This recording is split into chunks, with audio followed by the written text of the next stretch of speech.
Welcome, and thanks for taking the time to view this brief introduction to the contractor's profit system with LiteningFast Estimating.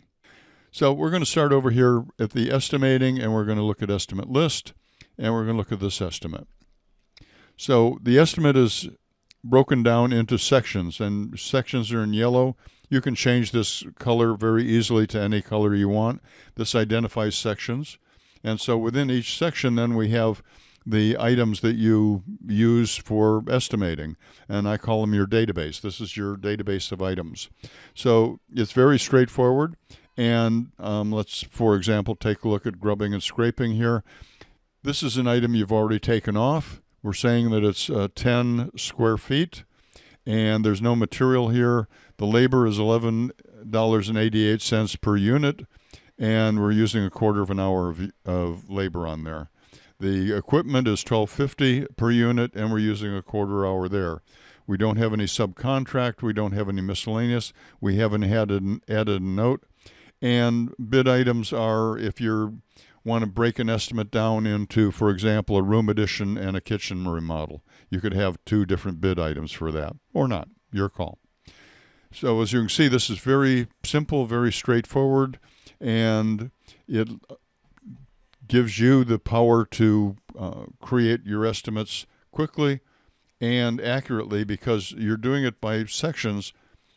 So you're looking at everything that's in a specific section. So it's much easier to see things that are duplicated. Like, for example, dump fees here. I would wonder why I had that in there twice. It's probably a mistake, and so I would delete one of those items. And let's go back to the estimate list. And again, this estimate, and we'll go over here and take a look at the print estimate. This is a format of the estimate that you can print. Click on Show Options here, and so you can see a number of different options. And I recommend after you get the program to play with the different options and see how they work for you. One of the things I've gotten feedback from our clients is that their clients, the people you're doing work for, love the detail estimates.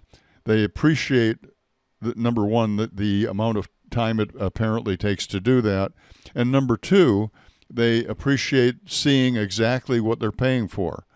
And a number of contractors have commented that they've won bids over lump sum bids even though their price was higher.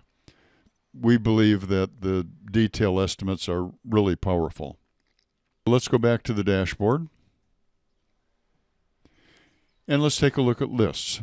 Lists are your items. These are the things you're using in your estimating. For example, site work here. These are your items in site work. This is your catalog or your database. And you have crews, you have labor, material groups. This is a way of updating prices easily in your database. You have your subs and suppliers, so you can create purchase orders easily and quickly. Your equipment and customers. Customers are if you do a lot of work for the same people over and over, you can create customers, and that makes it simpler when you're starting a new estimate. It saves you a little time. And preferences, this is what you want, how you want your company to operate. And preferences are how you want your company to look. And I'll click on preferences. One of the things we have sections, and we have a default section list, but there's 3 other lists you can choose from, and you can create your own estimate list. We give you these 3 to get you started and as a basis for update or creating a section list that works for you. It's totally flexible, and you create it the way you want to have it. And then there are the video tutorials here, and these are all on YouTube. You can watch them at any time, and they take you through entire system. That's it for the brief introduction. I appreciate your taking the time to view it, and if you have any questions, please don't hesitate to give us a call or send us an email. Thanks for watching.